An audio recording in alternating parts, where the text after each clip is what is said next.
Hello aspirants, super 50 GS world Bilaspur की ओर से मैं महेंद्र कुमार देवांगन आप सभी का हार्दिक स्वागत करता हूं। आज का हमारा जो टॉपिक है वो लेक्चर 2 पे बेस्ड रहेगा। छत्तीसगढ़ इकोनॉमिक सर्वे 2020-21 के कुछ महत्वपूर्ण तथ्यों के साथ।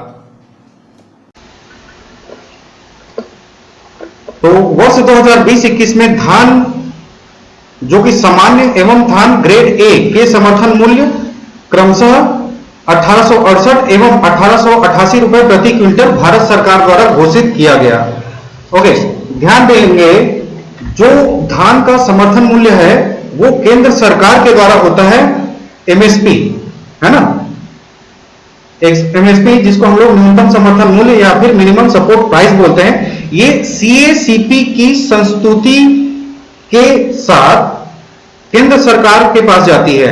जब केंद्र सरकार अंतिम रूप से फैसला करती है कि यस इतना मूल्य होगा तो डेफिनेटली वह लागू कर दिया जाता है। उसके बाद फिर जब हम बोनस के बारे में बात करें तो हर राज्य का अलग अलग अपना अपना राजस्व होता है, उसके हिसाब से उन लोग अपना बोनस तय करते हैं। ये बोनस राज्य सरकार के ऊपर डिपेंड करता है, लेकिन धान का समर्थन मूल्य केंद्र सरकार के द्वारा होता है।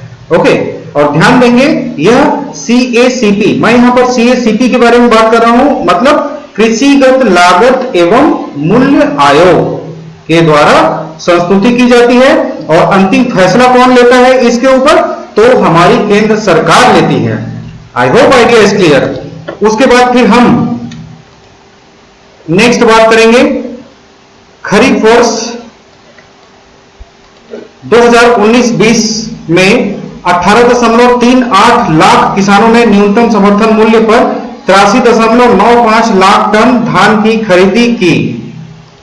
तो मैं यहां पर इंपॉर्टेंट चीज बता देना चाहता हूं आपको, यहां पर सबसे ज्यादा इंपॉर्टेंट है आपका तो 83.95 लाख टन धान की खरीदी हुई। कब हुई? खरीफ वर्ष 2019-20 में। मैं रिपीट करता हूं, खरीफ वर्ष 2019-20 में। अब यहां पर ये इंपॉर्टेंट नहीं है कि कितने लाख किसानों ने धान खरीदी, यहां पर इंपॉर्टेंट सिर्फ और सिर्फ इतना है कि 83.95 लाख टन धान की खरीदी हुई। और कौन से वर्ष में हुई? तो यह करंट ईयर 2019-20 में हुई। सो it is very very important. और हां मेरे प्यारे स्टूडेंट्स, आप सिर्फ वही पढ़ेंगे जो एग्जाम के पॉइंट ऑफ व्यू से इंपॉर्टेंट हो। ओके, ठीक है, आगे बढ़ते हैं। इस वर्ष किसानों से 4,844.5 क्विंटल मक्का की खरीदी की गई। ठीक है, मक्का की खरीदी कितना क्विंटल हुआ? तो 4,844.5 क्विंटल मक्का की खरीदी की गई। उसके बाद फिर हम आगे बढ़ते हैं। वर्तमान में शहरी एवं ग्रामीण क्षेत्र में उचित मूल्य की दुकानें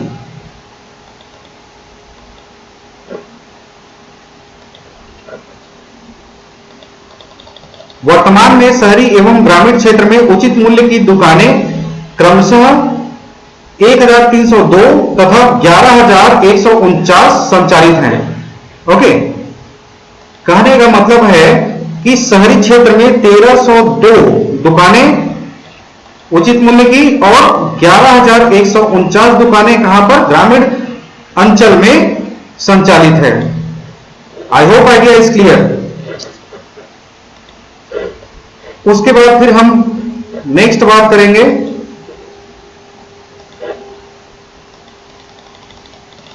राशन कार्ड के बारे में। ओके, तो राशन कार्ड, कितने राशन कार्ड है? यहां से क्वेश्चन आपके सीजीपीएससी में पूछा जा चुका है, सीजी ग्राफा में भी पूछा जा चुका है। सो it is very very important for the exam point of view. वर्तमान में कुल 67.1 लाख राशन कार्ड प्रचलित है। सो it is very very important. ठीक है, तो आप इसको याद कर लीजिएगा। ओके, इसके बाद फिर मैं आप लोगों को साइट भी बताऊंगा कि आप वहां पर जाकर साइट में देख सकते हैं, उसका पीडीएफ डाउनलोड कर सकते हैं और वहां पर आप जो इंपॉर्टेंट लगता है उसे आप चाहे पीडीएफ से पढ़े, चाहे उसका हार्ड कॉपी निकलवा के पढ़ें या फिर निकाल के पढ़ें, इस पर your convenient you can use. उसके बाद फिर आपने क्या करना है, आपको देखना है कि कौन सा इंपॉर्टेंट है। ठीक है, ओके। उसके बाद फिर हम बात करते हैं नेक्स्ट छत्तीसगढ़ राज्य की बैंकिंग गतिविधियों में निरंतर वृद्धि हो रही है। राज्य में सितंबर 2020 की स्थिति में शाखाओं की संख्या 3165 एवं एटीएम की संख्या 3390 है। So this is important. Okay, this is important. राज्य में सितंबर 2020 की स्थिति में शाखाओं की संख्या, बैंकिंग शाखाओं की संख्या 3165 है। ओके, उसके बाद फिर आप चाहो तो इसको याद करो या फिर चाहो तो आप इसको छोड़ सकते हो। It is all up to you.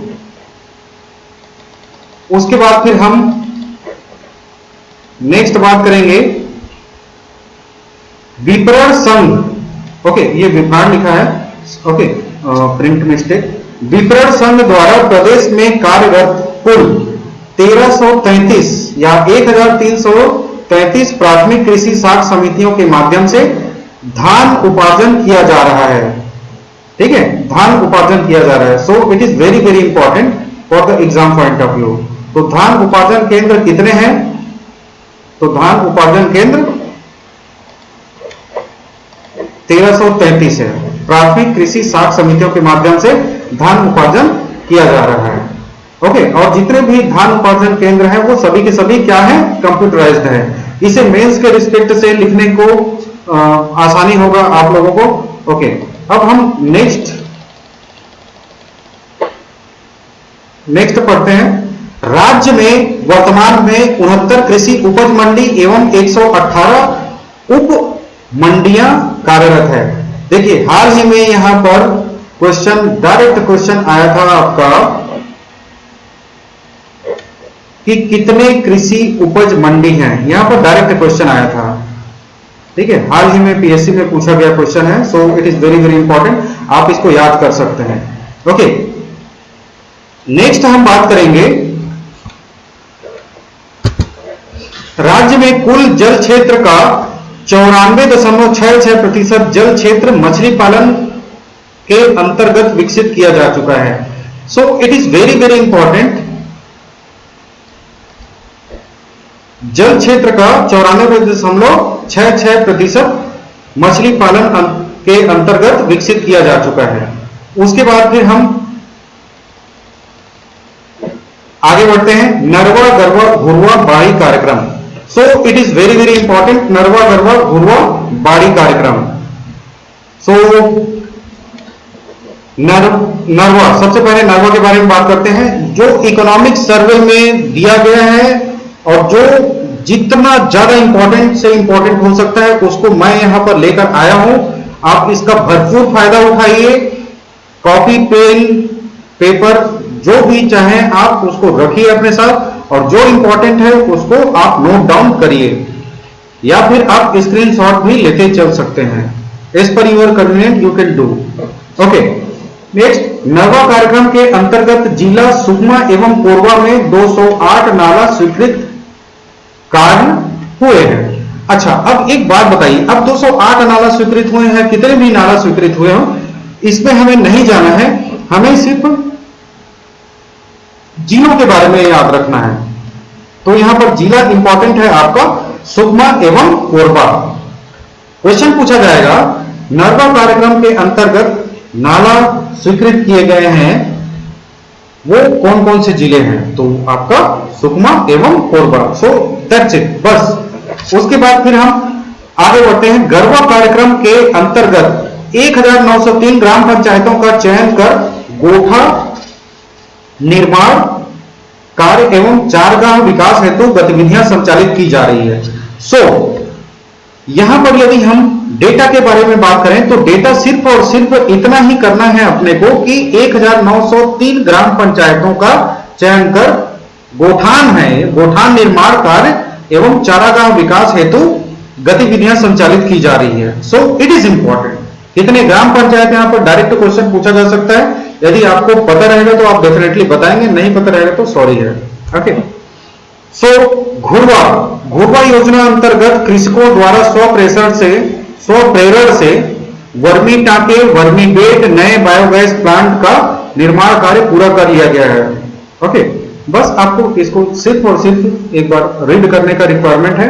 उसके बाद फिर एग्जाम आपका बाड़ी कार्यक्रम के अंतर्गत राज्य के 2012 ग्राम पंचायतों का चयन कर ग्रामीणों की घरों के पीछे उपलब्ध भूमि पर बाड़ी विकास कार्यक्रम किया जा रहा है।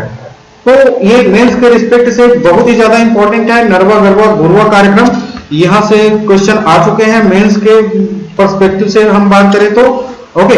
और यदि हम प्री के पॉइंट ऑफ व्यू से बात करें तो यहां पर हम कुछ इंपॉर्टेंट फैक्ट्स जो वन लाइनर, अब ध्यान दीजिएगा वन लाइनर इंपॉर्टेंट तो है बट उसके बारे में हमें यदि तथ्य नहीं पता रहेगा तो हम आंसर नहीं दे पाएंगे।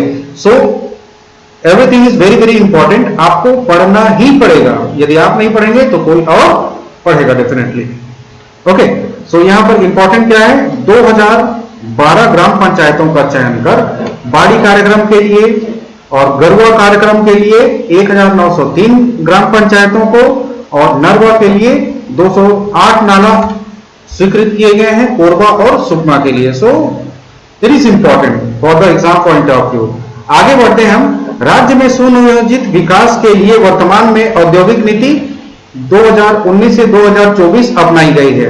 Okay, so it is important. औद्योगिक नीति कब से कब तक के लिए अपनाई गई है, तो 2019 से 2024 तक औद्योगिक नीति अपनाई गई है। ओके, और हम यहां पर यह भी बात करेंगे जब हम उद्योग वाले अध्याय में आएंगे तो इसके बारे में हम और डिटेल में चर्चा करेंगे, जो कि हर एग्जाम में कहीं ना कहीं आपको देखने को मिलेगा, चाहे वो सीजी व्यापम हो या फिर सीजी पीएससी हो।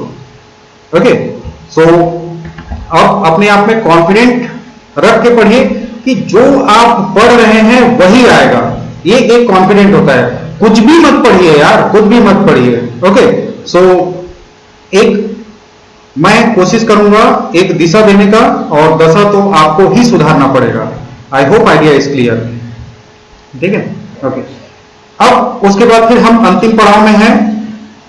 राज्य शासन के अधीन विद्युत संयंत्रों द्वारा अक्टूबर 2020 की स्थिति में कुल स्थापित क्षमता 3224.70 मेगावाट है। It is very very important for the exam point of view, very very exam point of view. तो राज्य शासन द्वारा विद्युत संयंत्र के लिए कितने मेगावाट विद्युत उत्पादन किया जा रहा है, तो 3224.70 मेगावाट का उत्पादन किया जा रहा है। अब इसमें भी प्रायोरिटी बेसिस पे है 3080 मेगावाट ताप विद्युत, 138.7 मेगावाट जल विद्युत और 6 मेगावाट अन्य उत्पादन की स्थापित क्षमता है। तो अन्य को छोड़ देते हैं हम, बाकी जितना भी है अन्य जो 6 मेगावाट है वो आपका रिन्यूएबल एनर्जी रिसोर्सेस ही है डेफिनेटली।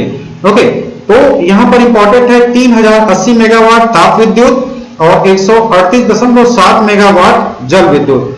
और ये सिर्फ और सिर्फ हम बात कर रहे हैं राज्य शासन के बारे में। जब हम विद्युत में आएंगे तो हम केंद्र के बारे में भी बात करेंगे, राज्य के बारे में बात करेंगे।